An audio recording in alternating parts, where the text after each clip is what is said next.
नमो भगवते वासुदेवाय। ओम नारायणाय।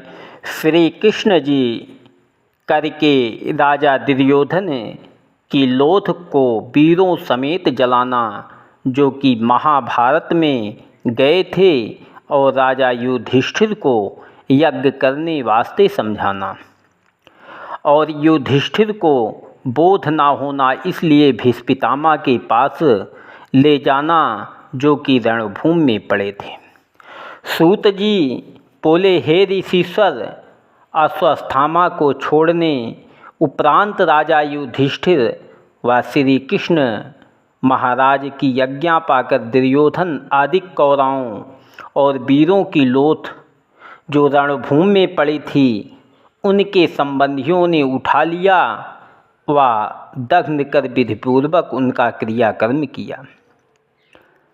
जब श्याम सुंदर व धृतराष्ट्र और पांचों भाई पांडवों और कुंती और द्रौपदी व गंधारी आदि स्नान करने वास्ते गंगा के किनारे गए, तब जितनी स्त्रियां कौरवों व पांडवों के घराने में विधवा हो गई थी, वह सब बड़े विलाप से अपने अपने पति के गुण कहकर रोने लगी। उसी समय राजा युधिष्ठिर, जो धर्म के अवतार थे, बड़े सोच में डूब गए और अपने ऊपर धिक्कार देकर कहने लगे कि हमारे ये पाप कभी नहीं छूटेंगे। वह किस तरह मेरा उद्धार होगा? मेरे महाभारत करने से हजारों स्त्रियां हमारे कुल व परिवार की विधवा होकर रोती और कलपती हैं। इनके रोने और आंसू गिरने से जितनी रेणुका पृथ्वी की भीगेगी, उतने वर्ष तक मुझे नरकवास करना पड़ेगा। मेरे लड़ाई करने से द्रोणाचार्य गुरु और भीष्म पितामह, हमारे दादा कर्ण, मेरा भाई, जिनके हाथ से हजारों ब्राह्मण नित्य दान व दक्षिणा पाते थे, वह हजारों मनुष्य मेरे समगोत्री व नातेदार मारे गए। मुझसे बड़ी चूक हुई जो मैंने महाभारत किया। ऐसा अधर्म का राज्य मुझे ना करना चाहिए। इस बातों को सुनकर श्री कृष्ण महाराज व वेद व्यास आदि ऋषीश्वर और ब्राह्मणों ने कई बार राजा युधिष्ठिर को समझाकर कहा कि इसी तरह सदा से पिछले राजा करते चले आए हैं। पृथ्वी और राज गद्दी लेने के वास्ते बेटा बाप को और भाई भाई को मार डालता है। जिस तरह वह लोग राजगद्दी पाकर अश्वमेघ यज्ञ करके उन पापों से छुटकारा, उसी तरह तुम्हारा पाप भी अश्वमेघ और राजसूय यज्ञ करने से छूट जाएगा। यह बात श्याम सुंदर की सुनकर राजा युधिष्ठिर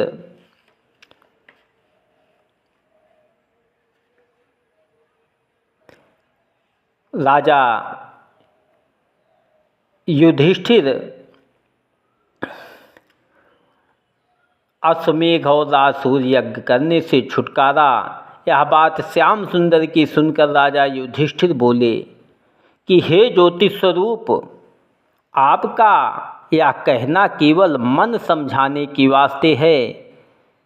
यह यज्ञ करने में भी पशु आदि बड़े अनेक जीव हमारे हाथ से मारे जाएंगे। जिस तरह कोई मनुष्य कीचड़ को कीचड़ से धोया चाहे तो नहीं छूटता, उसी तरह हमारे यज्ञ करने से इन विधवा स्त्रियों का कल्पना नहीं छूटेगा। कदाचित आप यह कहें कि पहले तुमने राज्य लेने के वास्ते इतना युद्ध किया, अब राज्य क्यों नहीं करते? सो मुझको समर करने की इच्छा न थी। ना जाने उस समय किसने मेरी मति को फेर कर महाभारत कराया। अब मैं राज सिंहासन पर नहीं बैठूंगा। यह बात सुनकर मुरली मनोहर ने जाना कि हमारे समझाने से राजा युधिष्ठिर नहीं मानेंगे। जिस समय श्याम सुंदर इसी विचार में बैठे थे, उसी समय ब्राह्मण ऋषिश्वर ने आनकर श्री कृष्ण जी से कहा कि हे त्रिलोकीनाथ, राजा युधिष्ठिर का चित्त राज्य कार्य में ना लगकर वह भी इसी चिंता में रहते हैं कि हमारे अपने भाई और नातेदार व ब्राह्मण को मारा है, सो आप उनको बोध कर दीजिए। श्याम सुंदर बोले कि राजा मेरे समझाने से नहीं मानते। हमारी जान में यह उचित है कि उनकी भीष्म पितामह के पास जो रणभूमि में वायस्या बाणशैया पर पड़े हुए हमारे दर्शनों की इच्छा रखते हैं, ले चलें। तब वह राजा युधिष्ठिर को ज्ञान उपदेश करके धैर्य देंगे।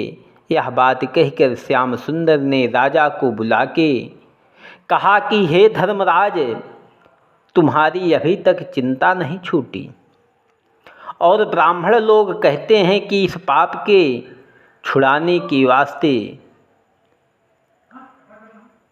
अश्वमेघ यज्ञ करना चाहिए। वह हमारे समझाने से तुम्हारा बोध नहीं होता, इसलिए तुम हमारे साथ भीष्म पितामह के पास चलो। वह बड़े बुद्धिमान हैं, जो वह आज्ञा देवे सो करो। राजा युधिष्ठिर ने यह बात मानकर अपने चारों भाई या द्रौपदी ब्राह्मण व ऋषिश्वर को रथ पर बैठा लिया। वह श्याम सुंदर के साथ जिस स्थान पर भीष्म पितामह रणभूमि में पड़े थे ले गए। ब्राह्मण लोग दाहिने व पांडव बाएं। भीष्म पितामह श्री कृष्ण जी भीष्म पितामह के सन्मुख बैठे। श्याम सुंदर ने इस वास्ते चरण के समीप बैठना अंगीकार किया कि भीष्म पितामह घायल पड़े हुए मेरे दर्शनों की इच्छा रखते हैं। मैं दूसरी ओर बैठूंगा तो उनको करवट लेने में बहुत कष्ट होगा। यह समाचार सुनकर नारद जी और भरद्वाज परशुराम आदि बहुत से ऋषिश्वर व मुनि भीष्म पितामह से ज्ञान सुनने के वास्ते वहाँ पर गए और भीष्म पितामह ने मानसी पूजन श्याम सुंदर का किया। भीष्म पितामह का राजा युधिष्ठिर को राजनीति धर्म समझाना व द्रौपदी का बोध करना।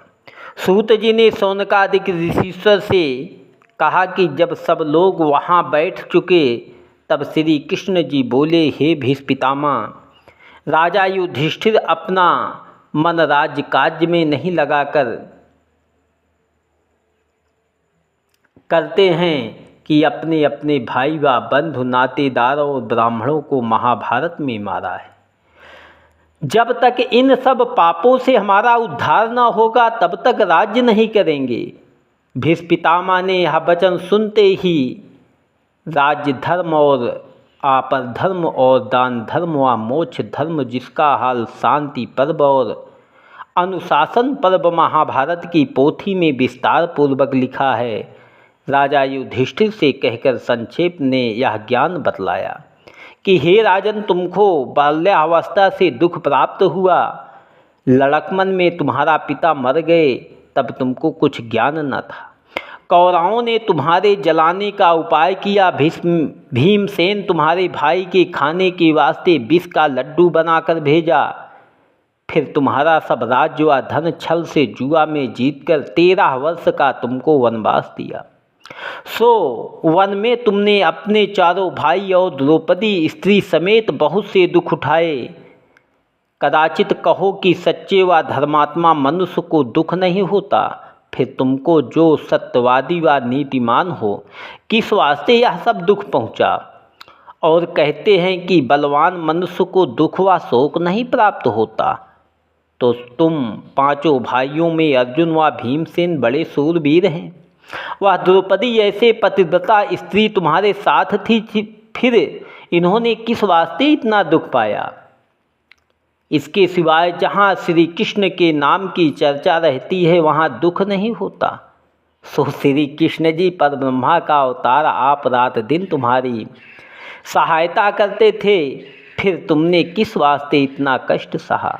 सो हे राजन, तुम इस बात को विश्वास करके जानो कि परमेश्वर की इच्छा अनुसार जिसको जैसा होनहार है उनसे पृथक दूसरी बात नहीं हो सकती। दुख व सुख पिछले जन्मों के संस्कार से भोगना पड़ता है और परमेश्वर की महिमा और भेद को कोई नहीं जानता। कोई मनुष्य किसी काम के वास्ते परिश्रम करके अपने मनोरथ को पहुंच जाता है और बहुत मनुष्य जन्म भर उद्यम और परिश्रम करने से भी अपने अर्थ को नहीं पाते। इसलिए सबको उत्तम व मध्यम परमेश्वर की इच्छा पर समझना चाहिए। जो वह चाहते हैं सो होता है। इसलिए बुद्धिमान और ज्ञानी उसी को समझना चाहिए जो हर्ष व शोक को बराबर जानकर परमेश्वर की इच्छा पर आनंद से रहता है। और जो कोई नारायण जी की आज्ञा ऊपर संतोष ना रखकर थोड़े से दुख पहुँचने से रो देता है, सो जब उसको रोने से कुछ नहीं होता तब हार मानकर कहता है कि नारायण जी की इच्छा यूँ ही थी। उसे महामूर्ख जानना चाहिए। हे राजन, मनुष्य के चिंता और परिश्रम करने से कुछ नहीं होता, सब काम हरी इच्छा से होता है। इसको होनहार कहते हैं। और यह श्री कृष्ण जी साक्षात त्रिलोकीनाथ अपना स्वरूप छिपाकर जगत में लीला करते हैं। इनके भेद को कोई नहीं जानता। यह अर्जुन को अपना भक्त जानकर उनके साथी हुए थे। इनकी महिमा और बड़ाई कहाँ तक तुमसे वर्णन करूं। हे राजन, जो लोग परमेश्वर की इच्छा पर आनंद से रहकर अपना जन्म व तप व जप व हरि चरणों के ध्यान में काटते हैं, उनके नाम सुनो।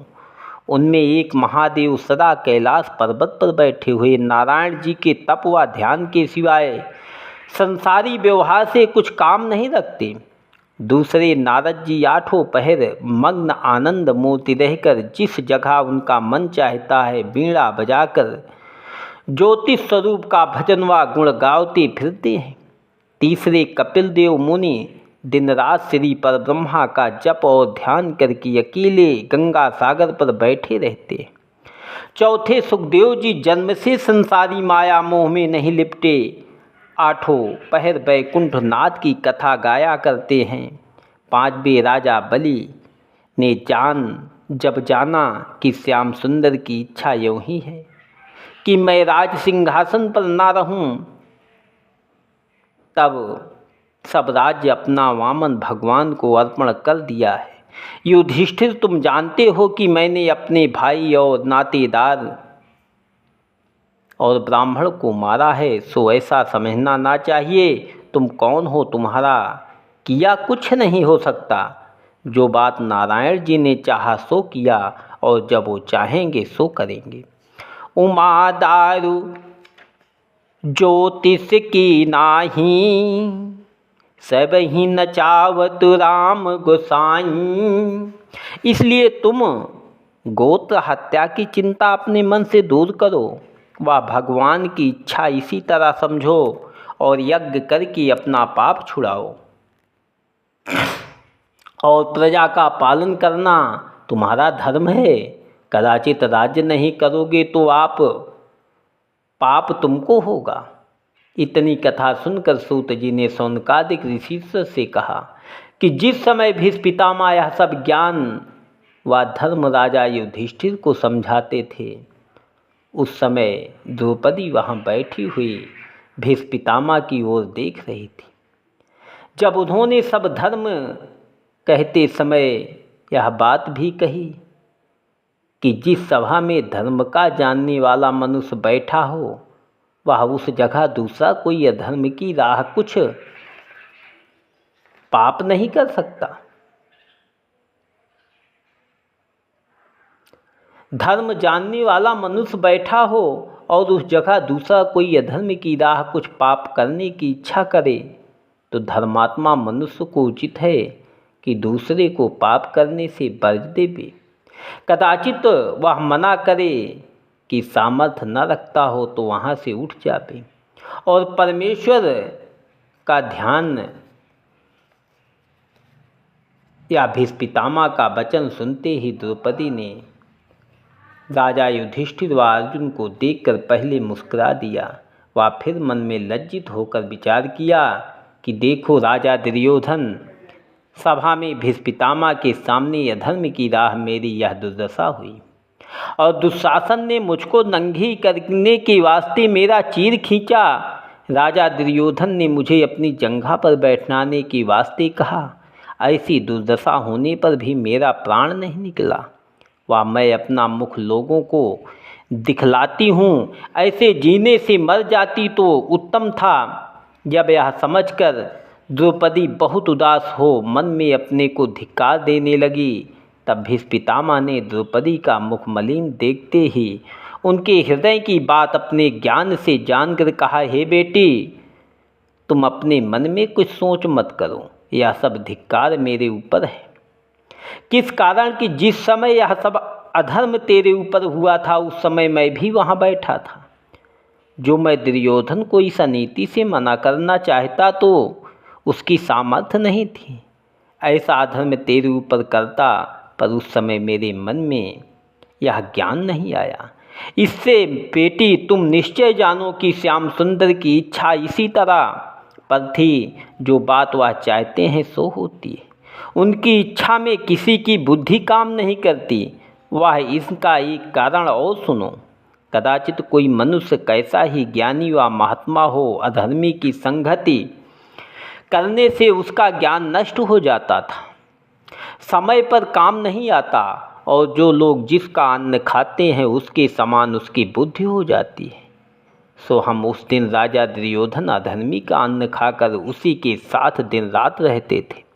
इसलिए मुझे उस समय धर्म व अधर्म का विचार नहीं हुआ। अब हमको 56 दिन दाना पानी छोड़े व बाणी सैया पर पड़े हुए हो चुके। इसलिए मेरे तन में राजा दुर्योधन के अन्न का विकार व उसके संग का प्रभाव निकल गया। तब मुझे इस बात का ज्ञान हुआ। और हे बेटी, इस तरह एक इतिहास महाभारत का कहते हैं। सुनो, पिछले युग में राजा शिबी के यहाँ एक परमहंस महात्मा बड़े ज्ञानवान रहते थे और राजा उनकी सेवा अच्छी तरह सच्ची प्रीति से करता था। उस राजा के नगर में एक ब्राह्मण ने अपनी बेटी का गहना सुनार को बनाने के वास्ते दिया। सो उस सुनार ने सोना बदलकर पीतल का गहना बनाया व उस पर सोने का मुलम्मा करके ब्राह्मण को दिया। वह ब्राह्मण ने बिना जांचे वह गहना सुनार से लेकर अपनी बेटी को पहनाया। जब वह लड़की उसे पहनकर अपनी ससुराल में गई, तब उसके पति ने पीतल का गहना देखकर मन में खेद माना और उसे अपने घर न रखकर ब्राह्मण के स्थान पर विदा कर दिया। वह फिर अपने यहाँ नहीं बुलाया। जब उस ब्राह्मण ने बहुत उदास होकर राजा के पास नालिश किया, तब राजा शिबी ने सुनार का अपराध सत्य जानकर सब अन्न व धन उसका लूट के अपने स्थान में भिजवा दिया।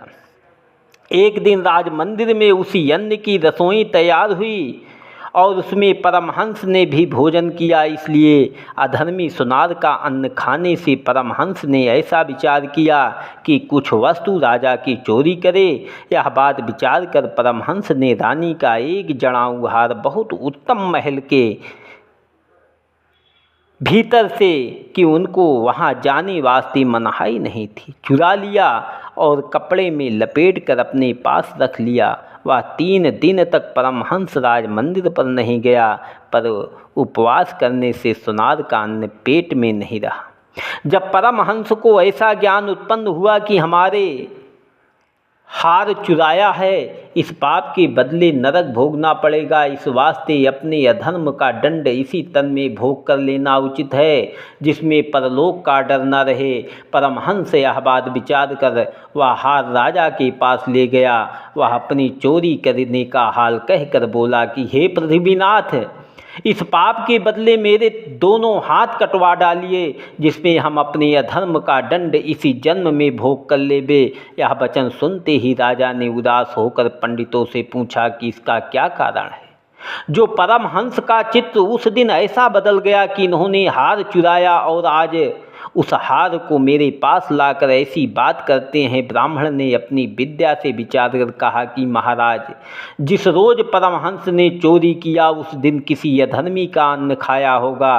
सो पूछने से राजा को मालूम हुआ कि उसी सुनार पापी का अन्न खाने से परमहंस की बुद्धि बदल गई थी। सो हे द्रौपदी, एक दिन अधर्मी के अन्न खाने से परमहंस महात्मा का ऐसा ज्ञान जाता रहा कि उसने चोरी किया और मैं राजा दुर्योधन अधर्मी का सदा अन्न खाकर उसके साथ रहता था। मुझे उस समय इतना ज्ञान नहीं आया कि दुर्योधन को तेरे ऊपर अधर्म करने से मना कर देता तो कौन बड़ी बात थी।